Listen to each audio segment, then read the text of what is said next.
Welcome back to the Revenge Chronicles, the place where real stories of betrayal, heartbreak, and shocking revenge come to life. If you're new here, hit that subscribe button and turn on notifications, because you don't want to miss what happens next in today's story. Now, listen closely, because what I'm about to tell you is something I never imagined could happen in my own family. I still remember the night I found out the truth like it just happened yesterday. My husband was asleep, his phone buzzing softly on the nightstand. Normally, I never snooped. But something in my gut had been whispering to me for months, a quiet, relentless unease that I couldn't shake. I reached over, opened his phone, and there it was, a picture of him, smiling, with a woman and 2 kids. The caption said, "Family dinner night."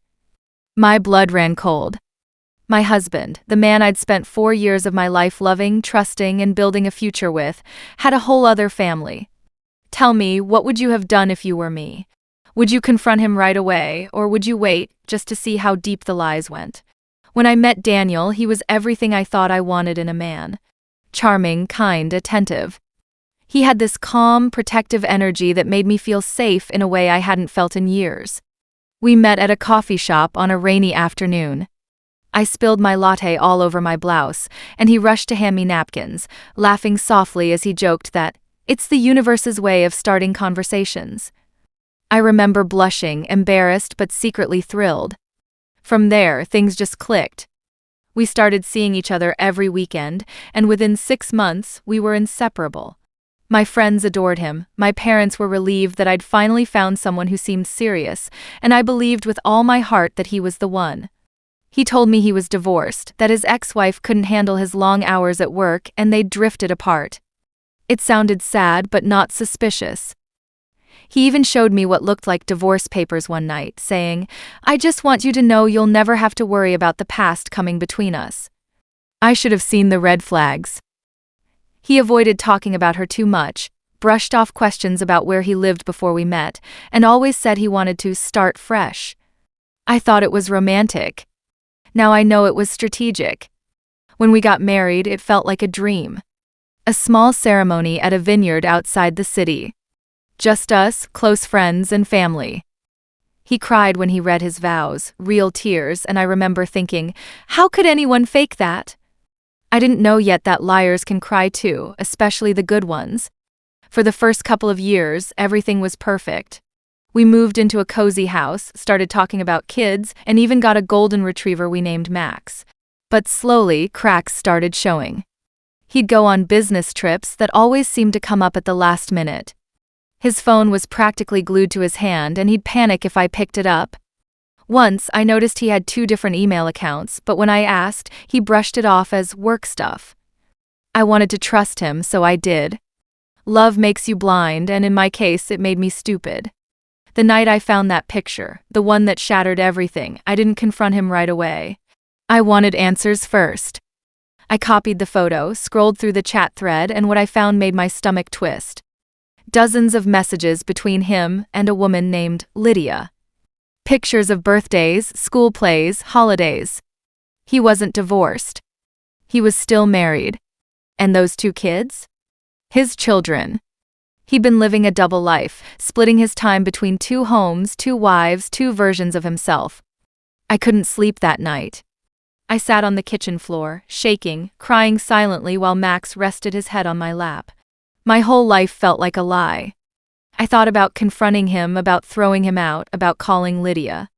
But then something colder, deeper started brewing inside me, not just anger but resolve. I decided I wouldn't just expose him. I'd make sure he'd regret betraying me. When he woke up that morning, I acted normal. I kissed him goodbye as he left for work and told him I'd cook his favorite dinner that night. The moment the door shut, I got to work. I hired a private investigator, told him everything, and within days I had every detail of Daniel's secret life. His address with Lydia, the kids' names, even the school they went to. It was all there, like a puzzle I didn't want to see completed. A week later, I drove to that address. My hands trembled as I sat in my car across the street, watching him walk out of the house, kiss Lydia on the cheek, and hug one of the kids before getting into his car. That image is seared into my memory. I wasn't the only Mrs. Daniels in his life, I was the backup plan. The safety net. That evening, I finally confronted him. I waited until after dinner, when he was relaxed, sipping wine, scrolling through his phone. I said, "How's Lydia?" His face froze. He looked up slowly, eyes wide, lips parting like he was about to say something but couldn't find the words. I slid my phone across the table, the pictures, the messages, the proof. "I know everything," I said. Every single lie. He tried to talk his way out of it, of course. "It's complicated," he said. "I was trying to protect you. I didn't want to lose you." He even cried, saying he'd leave her, that he wanted to be with me. Part of me wanted to scream, to hit him, to make him feel the pain I felt.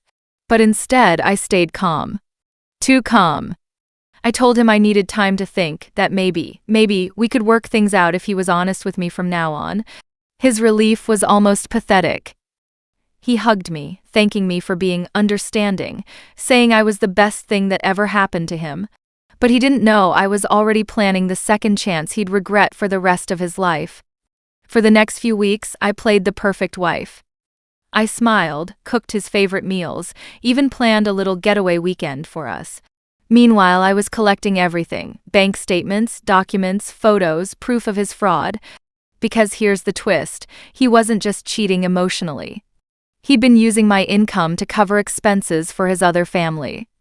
My money had been paying for their vacations, their house upgrades, even the kids' private school. That's when love turned to pure vengeance. Before I tell you what I did next, I want you to pause for a moment and think, what would you have done if you were me? Would you walk away quietly, or would you make him feel the weight of every lie he ever told? I want to hear it. Comment below and tell me if I went too far, because what I did next changed everything. I decided to give him exactly what he asked for, a second chance. Only this time I was in control. I told him I forgave him, that we could start over. He was ecstatic. He started talking about buying a new house, just for us, promising a new chapter. I played along, even helped him start the paperwork. But I made sure everything was in his name: mortgage, bills, credit. I used his social security information, the ones he'd carelessly shared when we were still happy, to tie every expense to him. Meanwhile, I quietly transferred all my savings into a separate account and changed my will. When the new house deal closed, I told him I'd move in after my business trip. He moved in first, eager to prove himself. That weekend, while he was settling in, I sent Lydia a package. Every message, photo, and document proving his double life. I included a note. "From one wife to another, you deserve the truth." Within 24 hours, his two worlds collided in a storm of chaos. Lydia threw him out. His reputation at work took a hit when his family values persona crumbled. He called me, screaming, begging me to explain why I'd done it. I calmly told him that was his second chance. He'd asked for one and I gave it, a chance to start fresh, alone, with nothing. I reminded him that the new house, the one in his name, was now his full responsibility. The loans, the debt, the payments. I told him I'd already filed for divorce, citing infidelity and financial deceit, and that my lawyer would contact him soon. Then I blocked his number. For weeks after, I kept getting calls from mutual friends who said he was spiraling. Drinking, losing his job, trying to repair things with Lydia, who wanted nothing to do with him. I felt not happy exactly, but powerful. I'd given him the illusion of forgiveness only to pull the rug out from under him when he least expected it. Revenge doesn't heal the hurt, but it sure makes the wound sting a little less. Months later, I ran into Lydia at a grocery store. She looked tired but calm. We talked for a bit, awkwardly at first, then honestly. She told me she'd suspected something for years but could never prove it. I told her I was sorry she had to find out that way. Surprisingly, she thanked me. Said that as painful as it was, at least now she knew the truth. We hugged before parting ways, and for the first time in months, I felt at peace. Life after Daniel wasn't easy, but it was real. I focused on myself, therapy, travel, rediscovering who I was before all the lies. Max and I moved to a small apartment downtown, and for the first time in forever, I didn't feel like I was walking on eggshells. I even started dating again, cautiously. I wasn't ready to trust yet, but I was ready to live. Sometimes I still think about him. Not because I miss him, but because I marvel at how easily people can hide their true selves. How someone can look you in the eyes and tell you they love you while living a whole other life. But I also think about how strong I became because of it. I learned that forgiveness doesn't always mean letting someone back in. Sometimes, forgiveness is closing the door, locking it, and walking away with your head held high. So, was I wrong for what I did? For setting him up to face his own lies? Maybe some people will say I went too far. But when someone plays with your heart, your trust, and your life, they deserve to face the consequences. I didn't just want revenge, I wanted closure. And I got it. If you were on my side, like this video and share your thoughts in the comments below. Would you have done the same thing? Don't forget to subscribe for more stories like this, and I'll see you all in the next one.